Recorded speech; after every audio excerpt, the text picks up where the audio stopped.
हुकूमत से किसी ने आकर आप लोगों से यकजहती का इजहार किया या कोई उम्मीद दिलाई? हमने लम्हा लम्हा उनको बताया, निशानदेही करवाई कि आप ये कर लें, ये शीशा तोड़वा दे, ये कड़कियाँ तोड़वा दे, वो रास्ते से अंदर दीवार तोड़वा के अंदर लोगों को ले आए।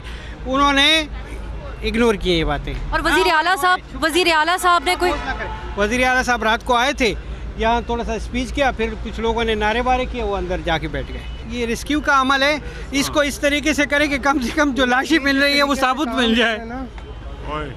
वो साबित नहीं मिलती। मैंने देखे हैं सुबह, वो इस तरह से काटे जाते हैं, इस तरह से टुकड़े टुकड़े हो रहे हैं, पहचाने भी नहीं जाते। एक मोहल्ले में भी आग लग जाती है ना, मोहल्ले वाले खुद बुझाते हैं, तो किस तरह बुझाते हैं। और हमने इनको भी देखा है कि ये इन्होंने किस तरह से बुझाया है। इन्होंने बाहर से पानी मारते रहे, इंतज़ार करते रहे कि कब जो है ना ये पूरी जल जाएगी, फिर हम करेंगे। सुबह फजर तक जो है पानी इस तरीके से चल रहा था जैसे कि एक पाइप खोल दिया, 15 मिनट बंद हो गई, यानी कि ऐसा लग रहा था कि जैसे इस आग को जो है हवा दी जा रही है। 4 बजे के बाद सुबह जब अजान का टाइम हुआ है, हम 35 घंटे हो गए, 35 घंटे से यहीं धक्के खा रहे हैं। कभी हमारे को धक्के देके उधर फेंक दिया जाता है, कभी हमारे को धक्के देके उधर फेंक दिया जाता है। लवाइकीन के लिए कोई 36 घंटे के अंदर ये कैंप नहीं लगा सके। 36 घंटे गुजर गए, ये लवाइकीन खड़े हुए, ये लवाइकीन खड़े हुए, ये लवाइकीन खड़े हुए, जो धक्के खा रहे हैं, जिनके किसी के 4 है, किसी इनके 3 है, मेरे 4 हैं। आपका कौन लापता है? मेरे मामू है, मेरे मामू का बेटा है, 2 उनके वर्कर हैं, एक 15 साल का है, एक की 3 बेटियां और कोई भी नहीं है, उनकी माँ भी नहीं है। अंकल आपका कौन लापता है? मेरी वाइफ है, मेरी बेटी है और बहन है। शॉपिंग के लिए आए हैं।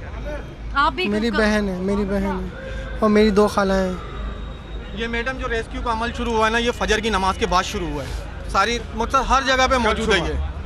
फजर के बाद जिस टाइम नेवी आई है, उसके बाद जो रेस्क्यू का अमल शुरू हुआ है, उसको हम कह सकते हैं कि वो थोड़ा बहुत रेस्क्यू का अमल है। हमारे पास सब कुछ होने के बाद एक ऐसा गोला मौजूद नहीं था कि जो अंदर फेंक के आग बुझाई जाए। सुबह फजर तक जो है फोम नहीं था, फोम भी जो है फजर के बाद आया। 12 बजे तक उसकी फ़ोन की आवाज़ आई है, फ़ोन पे बात हुई है, अम्मा बचा लो। हम लोग सब भागते हुए आए यहाँ पर। दोनों दुकानों को बिल्कुल खत्म हो गई, दोनों तो बिल्कुल नीचे गिर चुकी है, खत्म हो चुकी है सब कुछ।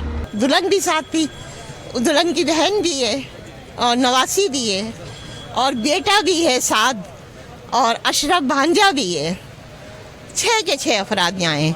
अब 6 में सब ये अल्लाह से इल्तिजा मांग रहे हैं बिलक बिलक के कि कोई एक तो आ जाए, कोई मौजज़ा दिखा दे, एक बाहर आ जाए। बच्चों ने जितनी मेहनत 20 साल में की थी, ये पानी हो गई मेहनत, आग की नज़र हो गई सब कुछ। देख लें आप इसकी हालत, पता ही नहीं चल रहा कि कहाँ है, दुकान कहाँ थी, सामान कहाँ है, कुछ पता नहीं। कोई तखमीना हो सकता है कि आपका कितना नुकसान हुआ होगा आपके बच्चों के बिजनेस? नुकसान हुआ है करोड़ों में जी। 3 दुकानें थी माशाल्लाह से, तीनों दुकान जल के ख़त्म हो गई है। ये अब मौक़िफ़ आपने सुना है, एक तरफ उन लवाहिकीन का, उन फैमिलीज़ का भी है जिनके प्यारे यहाँ पर थे और जिनके बिजनेसेस थे जिसमें करोड़ों का उनको नुकसान हुआ। साल की दहाइयों की जो उनकी मेहनत और जमा पूंजी है वो यहाँ पर नजर आतिश हो गई है। सब्सक्राइब करें और बेल दबाएं ताकि कोई खबर रह न जाए।